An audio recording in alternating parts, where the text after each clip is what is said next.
کہہ دیجئے میری نماز، میری قربانی، میری زندگی کا مقصد اور میری موت اللہ رب العالمین کے لیے ہے۔ ہر قسم کی حمد و ثنا، تعریف و تمجید اللہ رب العزت کے لیے، جو کہ ہمارا خالق، مالک و رازق ہے۔ انگنت بے شمار درود و سلام نبی مہربان، سید الانبیاء، خاتم الانبیاء حضرت محمد صلی اللہ علیہ وسلم کی ذات گرامی پر، جو کہ ہمارے رہبر و رہنما بھی ہیں۔ حضرات گرامی قدر، میں نے آپ کے سامنے سورہ انعام کی ایک آیت تلاوت کی، اس کا ایک حصہ اور اس کا ترجمہ آپ کے سامنے رکھا۔ اللہ تعالیٰ اس کے اندر فرما رہے ہیں کہ بے شک کہہ دیجئے کہ میری نماز، میری قربانی، یعنی اس سے مراد میری جملہ عبادات اور میری زندگی کا مقصد اور جو میری موت ہے وہ صرف اللہ رب العالمین کے لیے ہے، اور یہی انسان کی زندگی کا مقصد بھی ہے۔ اللہ تعالیٰ نے قرآن مجید میں یہ ارشاد فرمایا کہ اللہ تعالیٰ نے جن و انس کو اپنی عبادت کے لیے پیدا کیا۔ انسانوں کے پیدا کرنے کے جو مقصد ہے، اللہ تعالیٰ نے فرمایا کہ اپنی عبادت کے لیے پیدا کیا ہے ان کو۔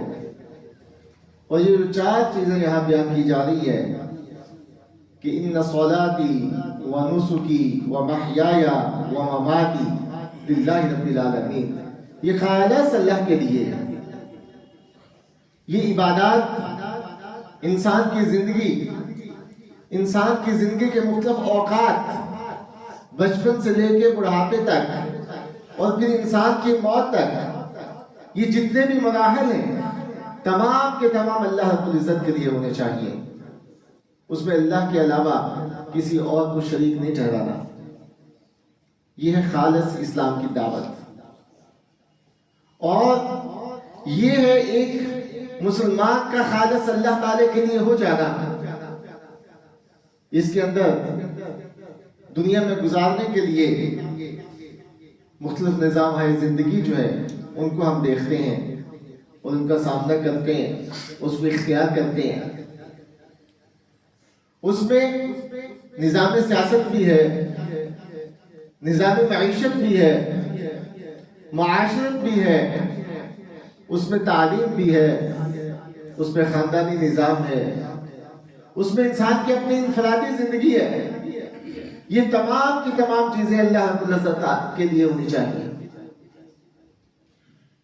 ہم جن نظاموں کو اختیار کیے ہوئے ہیں، ہمیں یہ سوچنا چاہیے کہ کیا یہ وہ نظام ہے جو کہ اللہ رب العزت چاہتے ہیں؟ فی الوقت عصر حاضر میں وطن عزیز کے اندر ہم ایک ایسے مرحلے میں موجود ہیں کہ ایک نئی حکومت جو ہے وہ بننے جا رہی ہے۔ ہمیں اللہ رب العزت سے یہ دعا بھی کرنی چاہیے کہ اللہ تعالیٰ ہمیں ایسے حکمران دے جو کہ اسلام کے لیے مخلص ہوں، جو کہ وطن عزیز کے لیے مخلص ہوں، جو کہ ہم عام لوگوں اور عوام الناس کے لیے مخلص ہوں۔ یہ ایک ایسا مرحلہ ہے، اور اللہ کے نبی صلی اللہ علیہ وسلم نے ہمیں دعائیں بھی سکھلائی ہیں کہ وہ ہمیں دعائیں کرنی چاہیے کہ اللہم لا تسلط علینا من لا یرحمنا، کہ اللہ تعالیٰ ہم پہ ایسے لوگوں کو مسلط نہ کرنا جو کہ ہم پہ رحم نہ کرے، جو کہ ہم پہ ظلم کرے، ایسے لوگوں کو مسلط نہ کرنا۔ یہ دعائیں بھی سکھلائی ہیں اور ہمیں کوشش بھی کرنا چاہیے۔ لیکن یہ بات سمجھنے کی ہے کہ امت مسلمہ ایک جسد واحد کی طرح ہے، ایک ون یونٹ کی طرح ہے، اور ان کو ایک جسد واحد میں پرونے کے لیے، ایک یونٹی کے اندر پرونے کے لیے جو اسلام نے ہمیں نظام دیا ہے وہ نظام خلافت کا نظام ہے۔ ہم دیکھتے ہیں کہ امت مسلمہ جتنی بھی بے عمل ہو جائے، جتنی بھی ان کے اندر کمزوریاں آ جائیں، لیکن اگر ہم اس نظام کے اندر بندھے ہوئے ہیں تو پھر بھی دنیا کے اندر ہماری کچھ نہ کچھ جو ہے وہ شان و شوکت موجود رہتی ہے۔ اس کی مثال ہم خلافت عثمانیہ دیکھ لیتے ہیں کہ خلافت عثمانیہ وہ کہ ایک انتہائی کمزور خلافت تھی، لیکن اس کے باوجود مسلمان ایک یونٹی کے اندر تھے، ایک اتحاد کے اندر تھے۔ لیکن جب اس کا خاتمہ ہوا، مسلمان مختلف ریاستوں کے اندر بٹ گئے، مختلف ممالک کے اندر بٹ گئے، جس کی وجہ سے ہر ملک کے اپنے مفادات ہو گئے۔ امت کے تصور سے ہم نکل گئے، خلافت کے تصور سے ہم نکل گئے۔ ہماری دوستیاں اور ہماری دشمنیاں ہماری ریاست کے مفادات کے ساتھ وابستہ ہو گئی، اسلام کے ساتھ وابستگی ختم ہو گئی، اسلام کے ساتھ ہماری دوستیاں اور دشمنیاں ختم ہو گئی۔ یعنی اسلام کی بنیاد پہ جو ہونی چاہیے تھی، اب وہ دوستیاں اور دشمنیاں ہماری ریاست کے مفادات کے ساتھ وابستہ ہو گئی۔ یہ ایک بہت بڑا نقصان ہوا، لیکن پھر بھی اس میں پریشان ہونے کی ضرورت نہیں ہے۔ اللہ تعالیٰ نے ہمیں جتنی ہمت اور استطاعت دی ہے، اللہ تعالیٰ نے جتنے ہمیں اختیارات دیے ہیں، ہمیں ان کو استعمال کرنا چاہیے اور اپنے ذہن کے مطابق اس کو سوچنا چاہیے کہ ہم اس وقت اپنا کیا کردار ادا کر سکتے ہیں۔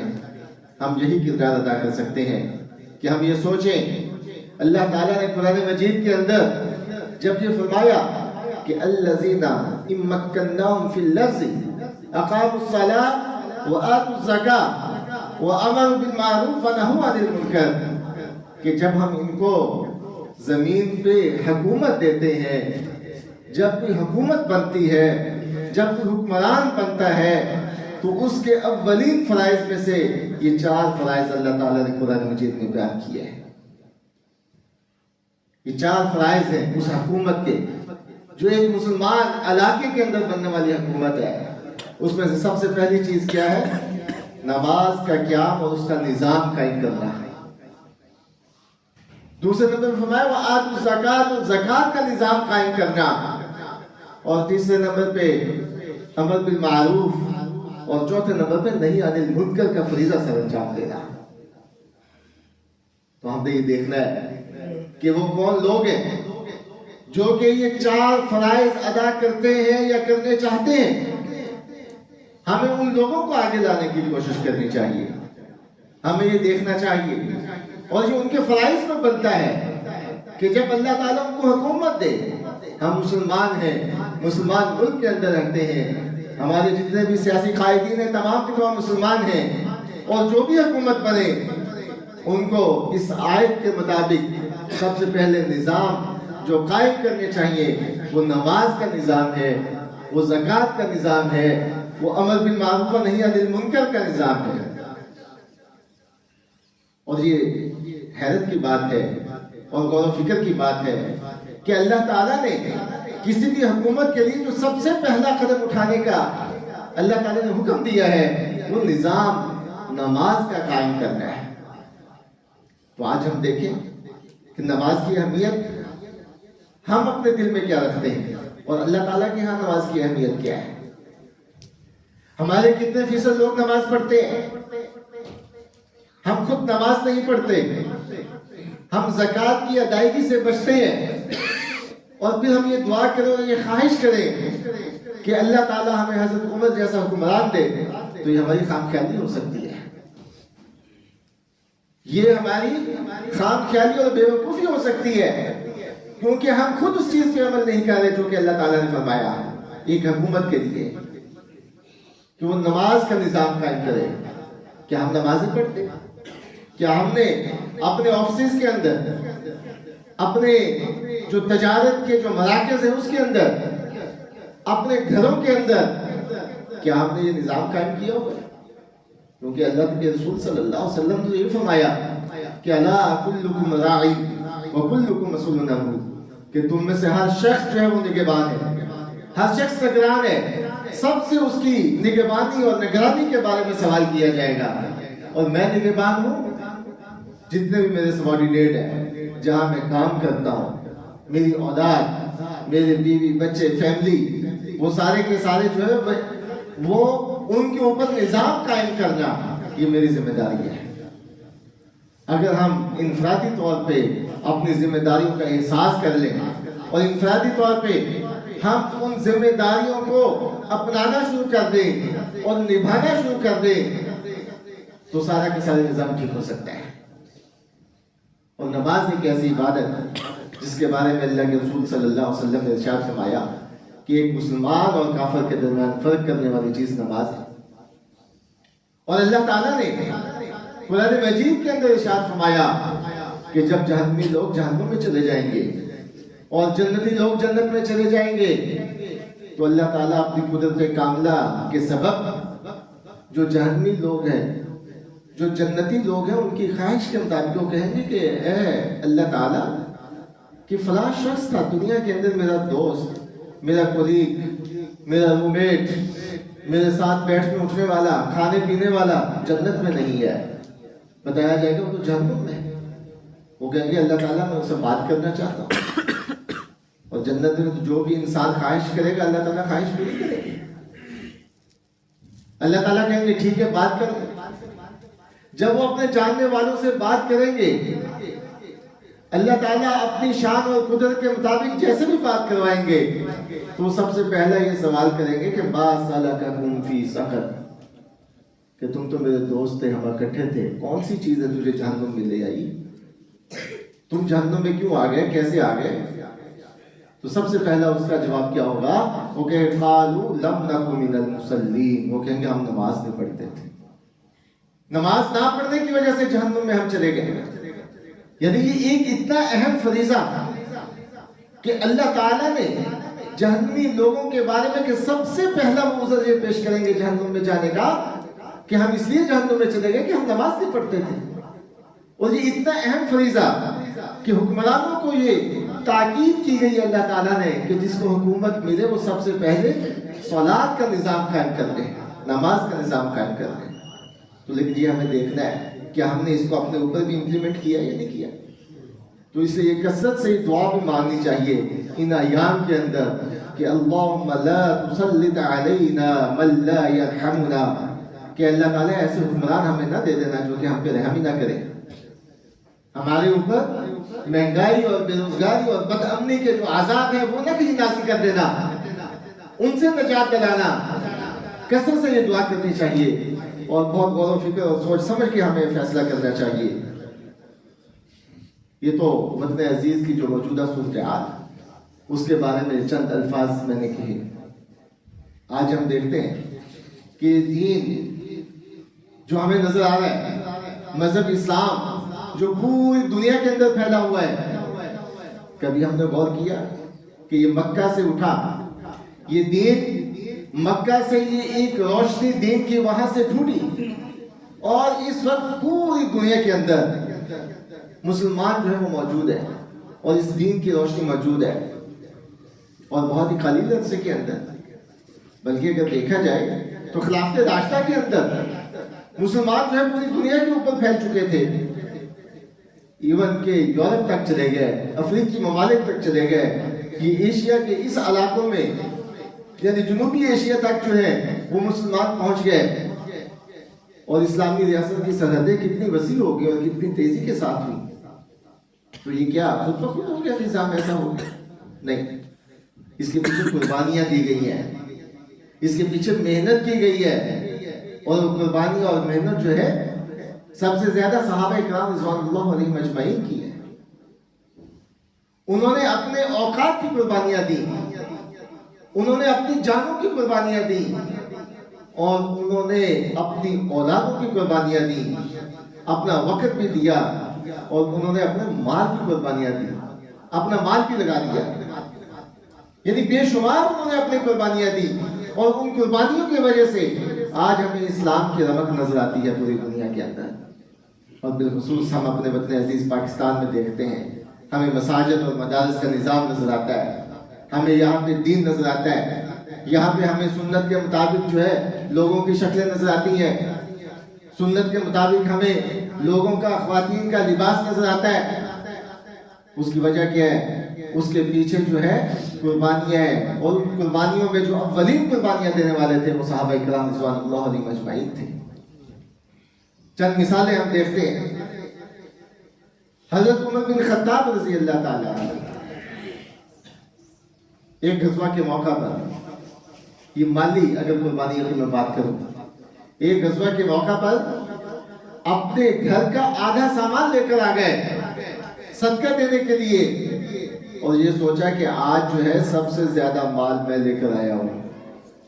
اور ان کا مقابلہ کس میں ہوتا تھا؟ صحابہ کا نیکیوں کے اندر مقابلہ ہوتا تھا، نیکیوں کے ساتھ ایک دوسرے کے ساتھ مسابقت ہوتی تھی۔ کیوں؟ کیونکہ اللہ تعالیٰ نے فرمایا کہ فاستبقوا الخیرات، نیکیوں میں ایک دوسرے کے ساتھ مقابلہ کیا کرو۔ کہ آج ہم نیکیوں میں مقابلہ کرتے ہیں؟ نہیں، آج تو ہمارا جو مقابلہ ہے وہ دنیاوی لحاظ سے ہے۔ ہم کہتے جناب اس نے یہ ایک پلاٹ لے لیا، میں نے 2 لے لیے، اس نے ایک کوٹھی بنائی ہے، میں نے اس سے بڑی بنا لی ہے، اس نے ایک گاڑی دی ہے، میں نے اس سے بڑی گاڑی دے دی ہے۔ اور ہمارا ایک ٹارگٹ ہوتا ہے، دنیاوی لحاظ سے ہم مقابلہ کرتے ہیں ایک دوسرے کے ساتھ، لیکن اللہ تعالیٰ نے کیا فرمایا ہے کہ فاستبقوا الخیرات، نیکیوں میں مقابلہ کیا کریں۔ اگر آپ دیکھتے ہیں یہ میرا بھائی ہے، میرا دوست ہے، یہ 5 وقت کا نمازی ہے، تو میں کوشش کروں کہ میں باجماعت نمازی بنوں۔ اگر میں دیکھتا ہوں باجماعت نمازی ہے تو میں کوشش کروں کہ میں نوافل اور سنت کا اہتمام کروں، میں اشراق اور تہجد کا اہتمام کروں، میں چاشت کا اہتمام کروں۔ یہ ہے مقابلہ۔ اور اگر ہم دیکھتے ہیں کہ یہ میرا بھائی ہے، یہ روزوں کا اہتمام کرتا ہے رمضان کے اندر، تو مجھے بھی اہتمام کرنا چاہیے۔ رمضان مبارک کا مہینہ بھی آ رہا ہے، رمضان کا روزوں کا خصوصی اہتمام کرنا چاہیے، اور مجھے اس سے بڑھنا چاہیے، اور میں سوچوں کہ نہیں مجھے نفلی روزوں کا بھی اہتمام کرنا چاہیے، مجھے مسنون روزوں کا بھی اہتمام کرنا چاہیے۔ تو صحابہ جو ہے فاستبقوا الخیرات اس آیت کے تحت نیکیوں میں ایک دوسرے کے ساتھ سبقت لے جانے کی کوشش کیا کرتے تھے۔ حضرت عمر نے اپنے گھر کا آدھا سامان لا کر اللہ کے نبی صلی اللہ علیہ وسلم کے سامنے پیش کر دیا۔ حضرت ابو بکر آئے، اللہ کے رسول نے پوچھا عمر گھر پہ کچھ چھوڑ کر آئے؟ فرمایا آدھا چھوڑا ہے۔ حضرت ابو بکر آئے، حضرت ابو بکر اپنے گھر کا سارا سامان لا کے پیش کر دیا۔ اللہ کے نبی صلی اللہ علیہ وسلم نے پوچھا کہ ابو بکر گھر بھی کچھ چھوڑا؟ حضرت ابو بکر صدیق فرماتے ہیں کہ نہیں، کچھ بھی نہیں چھوڑا، اللہ اس کے رسول کو چھوڑ کر آ گیا، اس کے نام کو چھوڑ کر آیا۔ یہ ہے مالی قربانیاں، یعنی انہوں نے اپنے گھر کی ہر چیز جو ہے وہ پیش کر دی۔ مال جو ہے کبھی بھی ترجیح نہیں رہا صحابہ کی، اور اللہ تعالیٰ کے راستے میں جو ہے اس کو پیش کرتے رہے۔ اسی طرح سنن ترمذی کی روایت، حضرت عبد الرحمن بن سمرہ رضی اللہ تعالیٰ عنہ وہ فرماتے ہیں کہ جب جیش دوسرا تھا، یعنی بہت تنگی والا جنگ ہوئی، جس کے اندر لوگوں کے پاس پیسے نہیں تھے، مال نہیں تھا، لیکن اللہ کے رسول صلی اللہ علیہ وسلم نے کہا کہ نکلو جہاد کے لیے، اور جہاد کے لیے پیسہ لاؤ، جہاد کے لیے جو مال لے کر آؤ۔ تو حضرت عثمان غنی رضی اللہ تعالیٰ عنہ جو ہے انہوں نے 1000 دینار نبی صلی اللہ علیہ وسلم کے دامن میں لا کے رکھ دیے، اور کہتے ہیں کہ یہ اللہ کے نبی صلی اللہ علیہ وسلم میری طرف سے ہے۔ اور اللہ کے نبی صلی اللہ علیہ وسلم اپنے دامن کو پکڑتے ہیں، اور پکڑنے کے بعد جو ہے ہاتھوں کے ساتھ ان دیناروں کو الٹ پلٹ کرتے ہیں، یعنی دیکھ رہے ہیں اور خوش ہو رہے ہیں کہ عثمان نے جو اتنی بڑی قربانی کی۔ 1000 دینار اس دور کے اندر، جب اسرت کا دور تھا، جب تنگی کا دور تھا، جب کسی کے پاس پیسہ نہیں تھا، تو عثمان نے اتنی بڑی قربانی دے دی ہے۔ اللہ کے رسول صلی اللہ علیہ وسلم خوش ہوئے، اور خوش ہونے کے بعد فرماتے ہیں کہ ما ضر عثمان ما عدل بعد اليوم، کہ آج کے بعد عثمان کو کوئی بھی عمل نقصان نہیں پہنچا سکتا ہے۔ یعنی اس نے ایسا عمل کیا ہے کہ نبی صلی اللہ علیہ وسلم نے جنت کی بشارت دے دی کہ اگر آج کے بعد عثمان جو بھی کام کرتا رہے، جو بھی عمل کرتا رہے، وہ جنت میں جائے گا، اس کو کوئی بھی عمل جو ہے نقصان نہیں پہنچا سکتا۔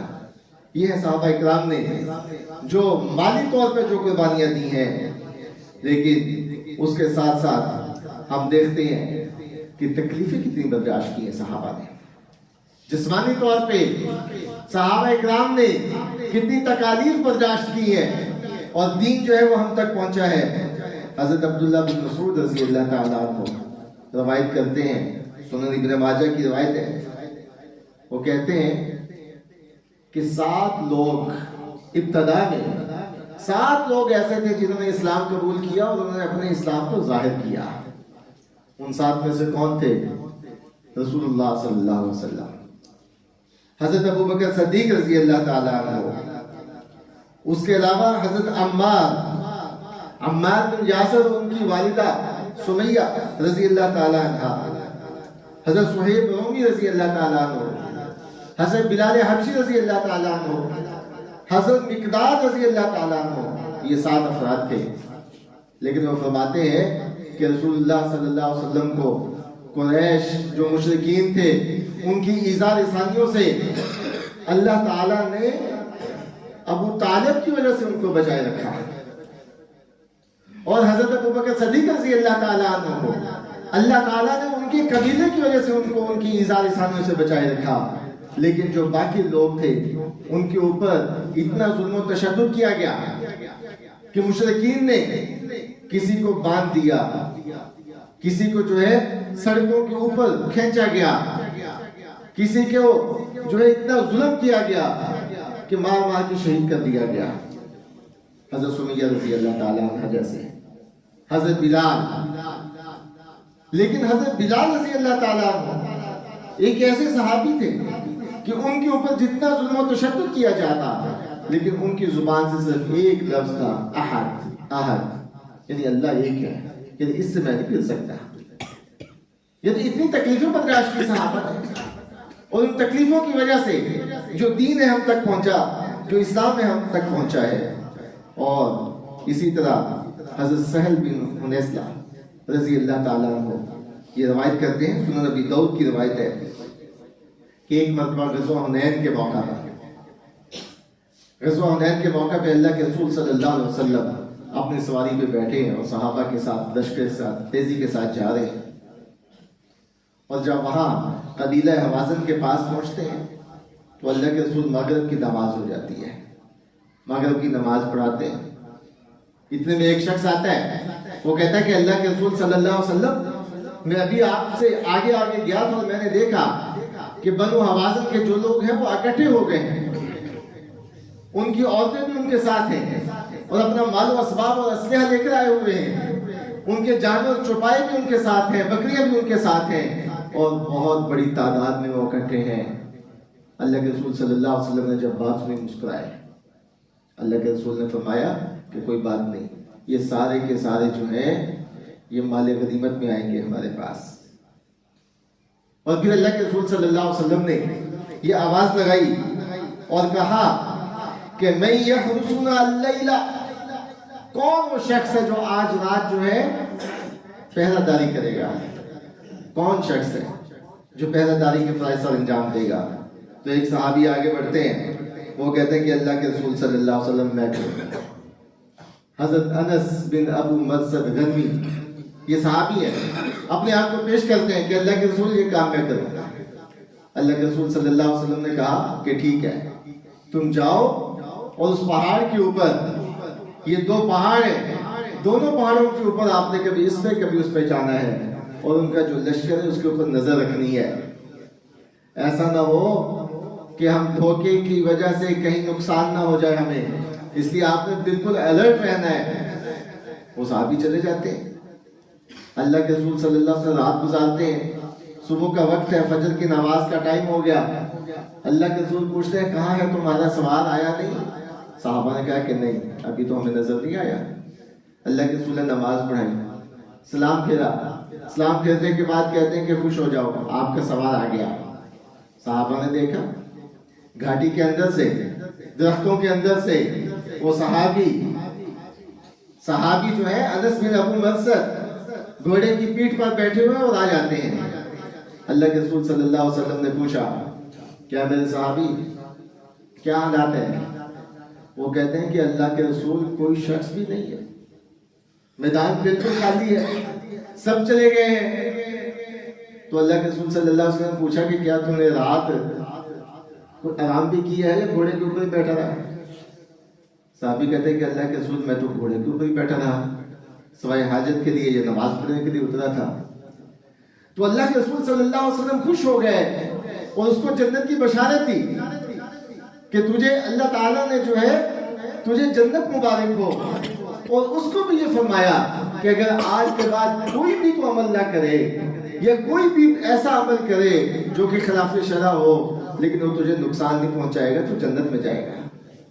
یہ صحابہ کرام نے اپنی قربانیاں پیش کی ہیں، جیسے میں نے آپ کو بتایا مالی قربانیاں پیش کی ہیں، اپنی جان کی قربانیاں پیش کی ہیں، اور اسی طرح جو ان کے اوپر سختیاں آئی ہیں اس کو انہوں نے برداشت کیا ہے، اور دین تک جو ہے وہ آج ہم تک پہنچا ہے۔ اللہ تعالیٰ سے دعا ہے کہ وہ دین جو خالص قرآن اور حدیث کے اوپر مبنی ہے، اللہ تعالیٰ اس کو ہمیں سمجھنے کی اور اس پر عمل کرنے کی توفیق عطا فرمائے۔ وآخر دعوانا ان الحمد للہ رب العالمین۔